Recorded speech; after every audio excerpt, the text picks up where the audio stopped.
قرآن مجید میں ہے ان اللہ لا یستحی من الحق، کہ اللہ تعالیٰ حق بات بیان کرنے سے حیا نہیں کرتے۔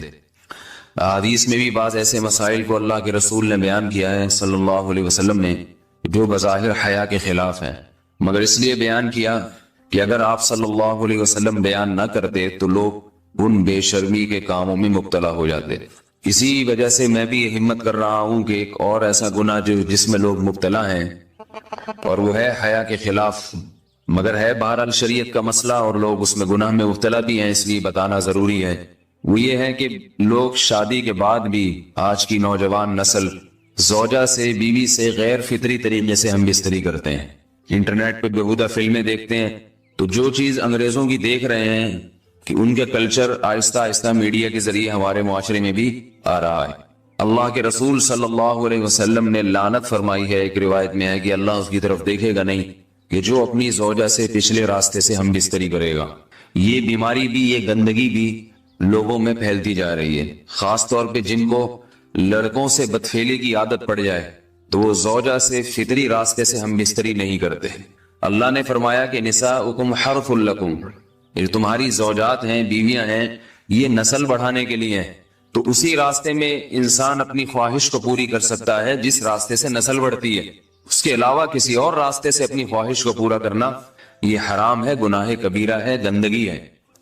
ہمارے پاس کیسز آتے ہیں، ایک پاک دامن لڑکی کی شادی ہوتی ہے، لڑکا بھی بظاہر بڑا نیک، لیکن کیا ہے، لڑکا چونکہ ٹھرکی ہوتا ہے، شہوت کا درندہ ہوتا ہے، تو وہ یہ نہیں دیکھتا کہ میں اپنی بری خواہش مٹانے کے لیے میں اپنی زوجہ کو غیر فطری طریقے پر مجبور کیسے کر سکتا ہوں، تو مجبور کرتا ہے پھر اپنی بیوی۔ اس میں جو عورتیں زیادہ پاک دامن نہیں ہو، نیک نہ ہو، یا ان کو یہ ڈر ہو کہ طلاق ہو گئی تو ہم کہاں جائیں گے، وہ پھر اپنے شوہر کے ساتھ اسی غیر فطری طریقے پر آمادہ ہو جاتی ہیں، اور اس کا عذاب اور اس کا وبال یہ ہوتا ہے کہ کچھ دنوں میں ان کو بھی اسی کی لت پڑ جاتی ہے۔ انسان جب بھی کوئی غیر فطری راستہ اختیار کرتا ہے، آخرت کا عذاب تو بعد میں، دنیا کا عذاب یہ آتا ہے کہ پھر اس کو لذت فطرت میں آتی نہیں ہے، تو جو راستہ اللہ نے رکھا اس میں اس کو لذت نہیں آئے گی، وہ گندگی میں ہی گھسنے کی کوشش کرے گا، اس کی بھی فطرت خراب ہو جاتی ہے، اور جس کے ساتھ یہ بدفعلی کی جائے اس کی بھی فطرت خراب ہو جاتی ہے، وہ بھی پھر کسی کے قابل نہیں رہتے۔ تو اپنے جان پر رحم کرنا چاہیے۔ ہم انسان ہیں، ہم درندے نہیں ہیں، ہم گھوڑے نہیں ہیں، ہم گدھے نہیں ہیں، ہم جانور نہیں ہیں، ہم انگریز نہیں ہیں۔ انگریز نے تو حیا اور شرم کی تمام حدود کو توڑ دیا ہے، وہ تو درندے بن چکے ہیں۔ ہم تو درندے نہیں ہیں، ہم تو حلال کھاتے ہیں، پاک صاف رہنے کی کوشش کرتے ہیں، تو ہم ان کی جو کلچر دیکھ کے ہم ویسے درندے بننے کی کوشش کیوں کریں؟ تو یہ بہت بڑا وبال ہے، بہت بڑی برائی ہے جو ہمارے معاشرے میں آہستہ آہستہ جڑ پکڑتی جا رہی ہے، اور اس سے بیماریاں بھی پھیلتی ہیں۔ غیر فطری طریقہ ہے، بیماریاں بھی پھیلتی۔ ایسے کیسز آتے ہیں کہ جناب وہ مرد مجبور کر رہا ہے بیوی کو، اور وہ بیوی جو ہے ساتھ نہیں دیتی تو پھر اس کو طلاق کی دھمکیاں دیتے ہیں، ایسے کیسز بھی آتے ہیں۔ اور یہ بھی آتا ہے کہ مرد جب اپنی بیوی کو غیر فطری طریقے پر مجبور کرتا ہے، بیوی آمادہ نہیں ہوتی، تو مرد پھر یہ دھمکی دیتا ہے کہ بھائی میری خواہش تو تم سے پوری ہوتی نہیں ہے، پھر میں دوسروں کے پاس جاؤں گا۔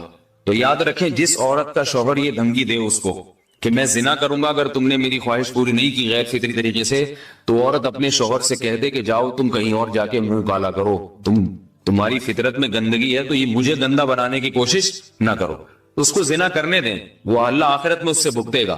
ہر بیماری کا اللہ نے علاج رکھا ہے۔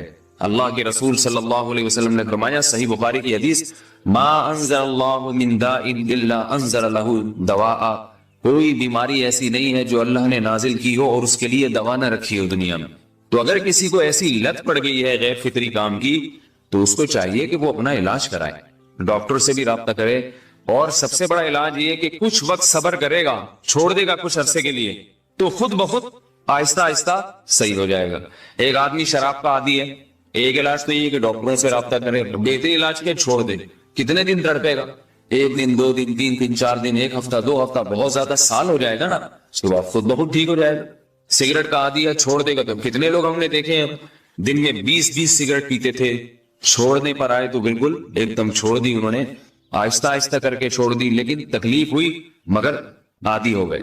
تو اب کسی کو یہ لت پڑ گئی ہے غلط کام کی، برائی کی، تو اس کا بہترین علاج یہ ہے کہ وہ اپنے آپ کو بدلنے کی کوشش کرے، ماحول بدلے، اور کچھ وقت صبر کرے گا تو اللہ اس سے یہ عادت چھڑا دے۔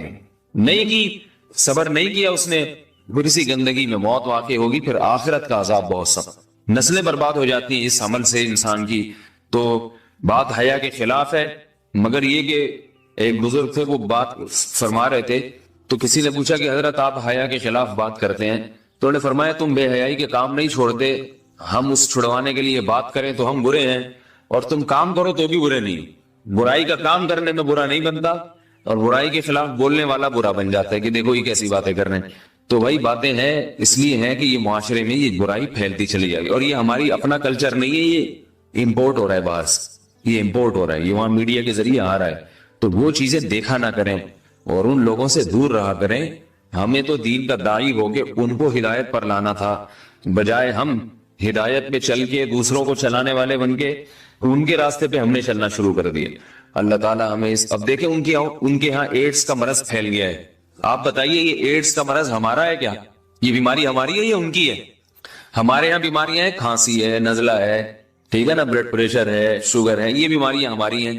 کوئی اللہ کا شکر ہے گندی بیماری ہمارے ہاں نہیں ہے، جتنی گندگیاں ہیں وہاں سے آ رہی ہیں۔ ایڈز کا مرض وہاں سے امپورٹ ہوا ہے، وہ ایڈز کا مرض اسی بدفعلی کی وجہ سے پیدا ہوتا ہے، اسی سے جراثیم پیدا ہوتے ہیں، اور اتنا خطرناک مرض کے ایسے متعدی ایسے پھیلتا ہے۔ افغانستان میں ایڈز کا ریشو 0 تھا، 0۔ وہ جانتے نہیں تھے کہ ایڈز کا مرض ہوتا کیا ہے۔ جب سے امریکن آرمی، برطانیہ آرمی افغانستان میں آئی ہے، فوجی آئے ہیں، افغانوں میں ایڈز کا مرض پھیل گیا ہے، انہوں نے وہاں بدفعلیاں شروع کر دی ہیں۔ تو وہ تو حالانکہ ان کے لیے زنا کتنا سستا ہے، کتنا سستا ہے نا ان کے لیے زنا، پھر بھی وہ لڑکوں کی طرف مائل ہوتے ہیں۔ تو اتنی گندگی، ایسا گندا جب انسان بن جائے پھر اللہ اس کے وجود کو برقرار نہیں رکھتے، اور رکھتے ہیں تو پھر آخرت میں سزا دینے کے لیے اپنے آپ کو ان گندگیوں سے بچانا چاہیے، حلال پہ اکتفا کرنا چاہیے۔ اللہ تعالیٰ ہمیں حلال پہ قناعت کی توفیق عطا فرمائے اور پاکیزہ لوگوں میں ہمارا شمار فرمائے۔ اگر شادی شدہ عورت 40 دن میں بھی ایک دفعہ، اچھا بھائی دیکھو یہ حیا کے خلاف مسائل جو ہے نا، یہ اس چینل پہ نہ پوچھا کرو۔ مرد پر لازم ہے کہ کم سے کم 4 مہینے میں بیوی سے ایک دفعہ وہ لازمی ہم بستری کرے۔ تو اگر وہ 4 مہینے میں ایک دفعہ بھی نہیں کرتا تو پھر جو ہے وہ دیانتاً ذمہ دار ہوگا، اس بات کا خطرہ ہے کہ وہ گناہ گار ہو، کیونکہ حضرت عمر رضی اللہ تعالیٰ عنہ نے قانون بنایا تھا کہ 4 مہینے سے زیادہ کوئی بیوی سے دور نہ رہے، تو کم سے کم اتنا ہے لازمی۔ تو اس سے زیادہ بھی اگر کوئی مرد بیوی کے قریب نہیں آ رہا تو پھر وہ ظالم کہلائے گا شریعت کی نظر۔ حج کے دوران باقی ہر عورت اور ہر مرد کے حالات مختلف ہوتے ہیں، بعض عورتوں میں خواہش زیادہ ہوتی ہے، بعض میں کم ہوتی ہے، یہ نیچرل ہے، اس کا کوئی اس سے تعلق نہیں ہے کہ عورت کوئی بری ہے۔ بعض دفعہ عورت میں یہ خواہش نفس بہت زیادہ ہوتی ہے، اس کی ریکوائرمنٹ بہت زیادہ ہوتی ہے، تو لوگ پھر مرد اس بیوی کو برا سمجھنا شروع کر دیتے ہیں، حالانکہ اس کا برائی اور اچھائی سے تعلق نہیں ہے۔ جیسے مردوں میں صحت کے لحاظ سے اور ان کے جو مینٹل ہیلتھ ہے اس کے لحاظ سے مردوں میں فرق ہوتا ہے، کسی میں خواہش بہت زیادہ ہوتی ہے، کسی میں کم ہوتی ہے، تو اس طرح خواتین میں بھی ہوتی ہے۔ بہت سی پاک دامن عورتیں ہوتی ہیں لیکن ان میں ڈیزائرز بہت زیادہ ہوتی ہے، تو یہ سب کی الگ الگ اللہ نے فطرت بنائی ہے، تو میاں بیوی اس کو ایک دوسرے کو بہتر سمجھ سکتے ہیں کہ کس کی کیا ڈیزائرز ہیں۔ بہرحال اگر مرد میں عورت کی ڈیزائرز پوری کرنے کی طاقت نہیں ہے، عورت میں بہت زیادہ ڈیزائرز ہیں، مرد میں کم ہے، تو ایسی صورت میں عورت پھر مرد سے طلاق مانگ سکتی ہے کہ بھئی میں سیٹسفائی نہیں ہو پا رہی ہوں اور میری ریکوائرمنٹ زیادہ ہے۔ تو مرد اگر طلاق دے دے تو اچھی بات ہے، نہیں دے تو پھر عورت کو چاہیے اسی کے ساتھ گزارا کرے۔ ہاں اگر 4 مہینے تک بھی مرد بیوی کے پاس نہیں آتا ہے تو پھر مرد پر لازم ہے کہ عورت کے مطالبے پر اس کو وہ چھوڑ دے، کیونکہ پھر تو جوان عورت کو بہرحال گناہ کا خطرہ ہے۔ جسمانی تعلق نہ رہنے سے نکاح پر اثر۔ لاہور سے کسی نے پوچھا اگر میاں بیوی کا آپس میں کوئی جسمانی تعلق نہ ہو تو کیا نکاح پہ کوئی فرق پڑے گا؟ نہیں، اس سے کوئی فرق نہیں پڑتا، جب تک شوہر طلاق نہیں دے گا نکاح ختم نہیں ہوگا۔ یا اگر شوہر جان بوجھ کر بیوی کا حق ہی ادا نہیں کرتا اور 4 مہینے سے زیادہ اس سے ریلیشن قائم نہیں کرتا اور بیوی بھی جوان ہے، اس کو گناہ کا خطرہ ہے، تو پھر وہ عدالت میں کیس کر سکتی ہے، اور پھر اس کا ایک پروسیس ہے، کس طرح سے نکاح ختم ہوگا تو اس پروسیس کو فالو کر سکتی ہے وہ۔ تو خلاصہ یہ ہے کہ شوہر گناہگار تو ہوگا کہ اس میں طاقت بھی ہے اور بیوی بھی جوان ہے، تو وہ کیوں اس کا حق ادا نہیں کر رہا، لیکن نکاح خود بخود ختم نہیں ہو جاتا۔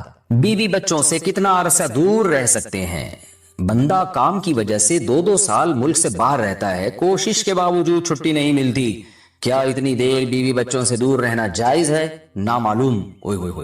بھائی دیکھیں، ایک تو ہے حضرت عمر رضی اللہ تعالیٰ عنہ کا مشہور واقعہ ہے کہ آپ نے کچھ خواتین سے پوچھا تھا کہ عورت کتنا صبر کر سکتی ہے مرد کے بغیر، تو بعض صحابیات نے بتایا کہ 4 مہینے. تو حضرت عمر نے قانون بنایا کہ جو مجاہدین محاذ جنگ پہ لڑ رہے ہیں 4 مہینے سے زیادہ دور اپنی بیویوں سے نہیں رہ سکتے. تو اس اصول کا تقاضا یہ ہے کہ وہ زمانہ بھی پاک دامنی کا زمانہ تھا، نیک لوگ تھے، تو اصول یہی ہے کہ 4 مہینے انتہا ہے عورت کے صبر کی. تو ایک نارمل عورت کے لیے اس سے زیادہ صبر کرنا مشکل ہوتا ہے. تو اس لیے بہتر یہی ہے، قانون یہی ہے کہ 4 مہینے سے زیادہ دور نہیں رہنا چاہیے. اور قرآن نے بھی یہ حکم دیا ہے کہ اگر کوئی قسم اٹھا لے کہ بیوی کے پاس نہیں جائے گا، قسم اٹھا لے، ایسا ہی نہیں بلکہ قسم اٹھا کے، تو پھر 4 مہینے میں طلاق واقع ہو جاتی ہے. بعض فقہا کے نزدیک عورت کو طلاق کا اختیار ہو جاتا ہے عدالت کے ذریعے، بعض کے نزدیک ہو جاتی ہے طلاق. تو اس سے بھی پتہ چلتا ہے، قرآن سے بھی اشارہ ملتا ہے کہ 4 مہینے جو ہے یہ ایک انتہائی مدت ہے ایک نارمل عورت کے لیے. تو اس زمانے میں تو اس کی اہمیت اور زیادہ بڑھ گئی ہے. وجہ اس کی ہے کہ بے حیائی، موبائل، انٹرنیٹ پر بیہودہ چیزیں، یہ سب چیزیں انسان کی شہوت کو بڑھاتی ہیں، مرد کی بھی اور عورت کی بھی. تو اس لیے بھائی میں تو آپ کو مشورہ نہیں دے سکتا کہ آپ 2 سال بیوی سے دور رہیں. میں بدگمان نہیں ہو رہا، بہت سے لوگ 4 سال دور رہتے ہیں، ان کی بیویاں بھی پاک دامنی کے ساتھ زندگی گزارتی ہیں، خود بھی بڑے نیک شریف بن کے زندگی گزارتے ہیں. بہت سے ایسے لوگ الحمدللہ ہمارے معاشرے میں ہیں. لیکن بہرحال اس کلچر کو، اس رواج کو فروغ نہیں دیا جا سکتا، اس کو اپریشیٹ نہیں کیا جا سکتا شریعت کے لحاظ سے بھی، عقل کے لحاظ سے بھی. 2 سال تک مرد کے لیے صبر کرنا کتنا مشکل کام ہے. وہ کھا بھی رہا ہے انڈے پراٹھے اور جناب کھانا پینا اسی سٹائل میں چل رہا ہے، یا تو روزے رکھ کے اپنے آپ کو آدھا کر دیا اس نے. تو سوال عورت کے ساتھ مرد کا بھی تو ہے نا. مرد نے تو قوت اور شہوت اللہ نے اور بھی زیادہ رکھی ہے، تو وہ کیسے صبر کرے گا؟ مرد کی جو قوت برداشت ہے وہ فقہا نے اور اطباء نے بیان کی 1 مہینہ ہے. تو 2 سال تک بیوی سے دور ہیں. میں پھر بھی بتا دوں، میں بدگمان نہیں ہو رہا کہ جو دور ہیں آپ ان کے بارے میں برا سوچنا شروع کر دیں، لیکن بہرحال یہ اپنے آپ کو فتنوں میں ڈالنے کے مترادف ہے. اس لیے ایسی جاب نہ کریں. 2 سال تک بیوی سے دور ہیں، یا تو بیوی کو ساتھ لے کر جائیں یا بیوی کے ساتھ ہی رہیں. کہیں ادھر ہی کم پیسوں میں انسان گزارا کر لے بیوی بچوں کے ساتھ.